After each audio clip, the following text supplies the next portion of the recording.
Welcome to Beardy, Bruce Lee Central.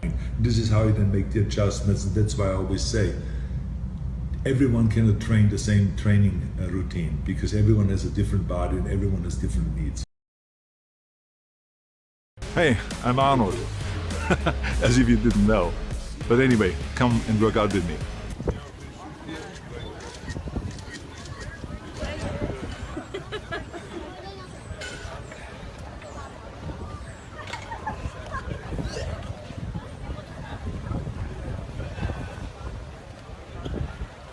Oh yeah, still got it.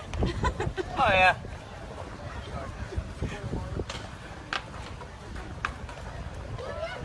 Well, we have the technique. How do you do it? 2, 3 Legs of on the the top, huh? Yes. Legs on the I think Arnold. Where's Arnold's belt? Where's Arnold's belt? Can you Max watch your shadow? Let's get a little closer together. Closer in. That's it. Hey everybody, it's Birdie here. What's going on, guys? Okay, so Arnold and Bruce Lee, two of my heroes. Now, both of these guys came to the United States with nothing but a dream. And Arnold ended up becoming the biggest action star on the planet, and Bruce Lee ended up becoming a martial arts icon, the biggest martial arts icon ever. And I actually got to sit down and talk with Arnold, one of my heroes. And we talked about the UFC, we talked about bodybuilding, we talked about martial arts, and we talked about Bruce Lee. So Arnold explains how to get a body like Bruce Lee. These two guys have a lot in common. They were both ahead of their time, especially when it comes to nutrition and bodybuilding. So enjoy this interview, guys, and remember one thing. This is Arnold we're talking about, okay? He knows what he's talking about. He knows exactly how Bruce Lee got that body, okay? And the simple answer is, of course, hard work. There's no substitute for hard work. But Arnold has some real great insight on how to get a body like Bruce Lee. So here we go, guys. Enjoy. Obviously, you must be a guy when you ask a question like that, because usually women would say, how do I improve my outer thigh or my inner thigh? They're flabby, or the back of the arms are flabby, or how can I make sure that my breasts are becoming a little bit more firm? And then they will go to the stomach. But guys, I see a guy, I just saw a guy the other day in Gold's Gym, an old friend of mine, who always was muscular. You know something? That now 20 years later, I've seen him for the first time again, he was still muscular. But all of a sudden he had the gut sticking out to here. It literally looked like he was 8 months pregnant. But everything else, the calves, the thighs, the arms and everything when he trained was still muscular. So it was only the stomach, because that's where guys get attacked, is the stomach. So it's the simple rule is, whenever you eat fattening foods, or you get older and your metabolism slows down, where does it go first with the guy? It goes to the stomach. But also when you now go on a diet, the first place that it leaves is the stomach. So there is really no specific diet for the stomach. It's just in general, you want to lose body fat. Your body fat maybe is at 15%, you want to get it down to 12% or to 10%. And the way you do that is by burning more calories every day than you eat. So what you want to do is let's say to take 2,000, the number 2,000. You want to go and have 2,000 calories that you eat every day, but burn off 2,500 calories a day. And now you have a negative of 500, and every day you will start slowly going down with the body weight and down with the body fat. And the first place where we'll go is at the stomach. So you do your stomach exercises at the same time, your crunches. Remember, 200 crunches every day is a must. You shouldn't even start the day without doing 200 crunches when you get out of bed. And then you do some sit-ups and some leg raises, some twists and all those kind of things. Do some bicycling, obviously some cardiovascular work, but also work out with the weights. That is how you get the stomach down. And then of course, don't forget to do the vacuum. Practice the vacuum. So that when I'm gonna stand up right now, you stand like this, and you hold it like that, 15 seconds, 3 times 15 seconds, and now your brain starts remembering, oh, one of the functions I have is pulling the stomach in, not letting it hang out, but like pulling it in, controlling it. As much as you practice every day standing across against the wall. That reminds you always, and reminds the back that you got to keep your back straight rather than start slouching down like so many guys do when they get to be like 40, 45, all of a sudden they walk around like that, like beaten dogs. I hate that look. So forget about that. So stand against the wall every day and just practice and keep your head back, your chest out, and stand like this for 5 minutes. It reminds the head, the brain, that it has to keep you straight all day. The same is with the stomach always. It keeps you always pulling in the stomach and remind you not to just let it out and be out of control.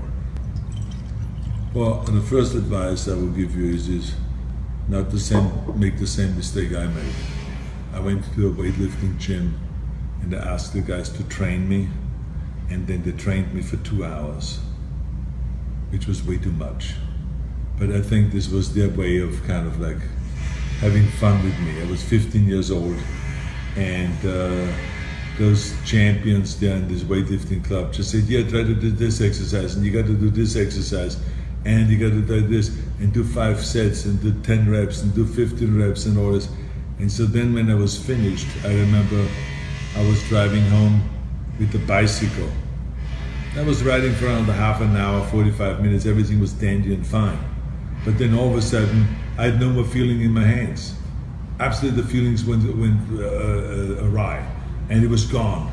And all of a sudden, I landed in a ditch and wiped out with the bicycle because I did not know how to hold on to the bar, and I didn't have any feelings anymore in my hands. And then all of a sudden, my legs gave out. So I was like walking home, like totally wobbly, and it was disastrous. And the next day, I was so sore everywhere. So that was the wrong way to start. So what I would do is just simply do no more than 3 sets a body part. There's no hurry. We've done it all these years without it, so now just slowly start to 3 sets of 10 reps for each exercise, 3 sets of curls, 3 sets of triceps extensions, 3 sets of shoulder press, 3 sets of squats, everything 3 sets, and then let it be. And then slowly work up there from there, and then as soon as you start detecting that there's certain areas that you develop really well because of genetics, and other areas that you won't develop well, that they're falling behind, then you know how to make the adjustment to your training, where you keep doing the 3 sets for the body parts that grow really well, but you now increase to 5 sets of body parts, or 6 sets to those body parts that don't grow so well and that are falling behind. And this is how you then make the adjustments, and that's why I always say, everyone cannot train the same training routine, because everyone has a different body and everyone has different needs. Part of my bodybuilding training was powerlifting.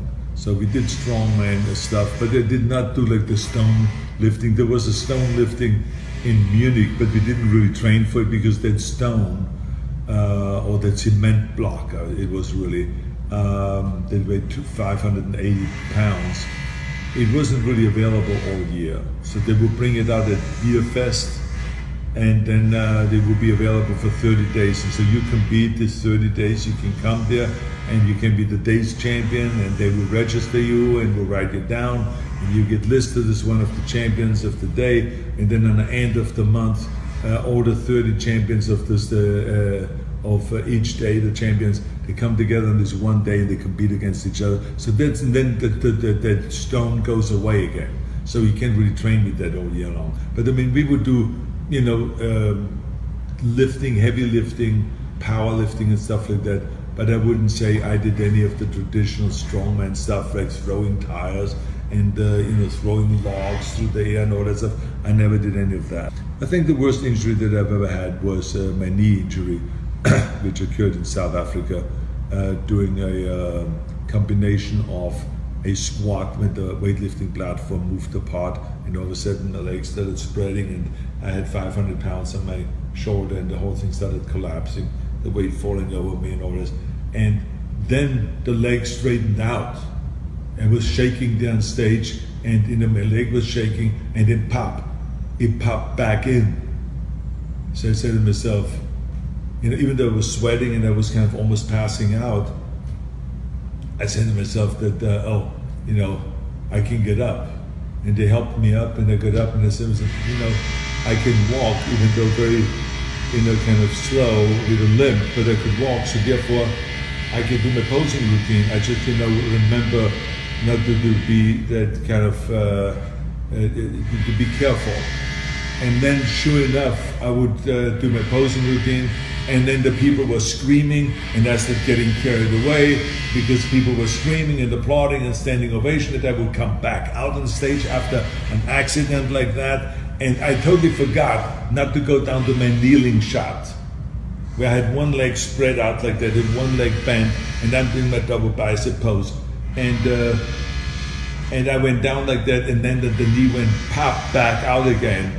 And then I fell over, and I was like in pain again, and I was shaking, and then it popped loud again and all that stuff. I mean, people heard it all the way to the back row. It was like wild. And so then I had to come back, and I had to get knee surgery. And then the doctor said, I had the cartilage surgery, meniscus, the kneecap was moved to the side, the tendon was torn, and blah, blah, blah. I mean, everything was wrong with the knee. But I had a good doctor by the name of Dr. Carter, from 𝘽𝙧𝙪 and 𝘽𝙧𝙪, from their office here, and I had good physical therapy afterwards, and within 4 months I could start squatting again and prepare myself for the 1973 Mr. Olympia competition, and my thighs were actually the best in 1973 because I really paid close attention to it and made this kind of like the priority principle.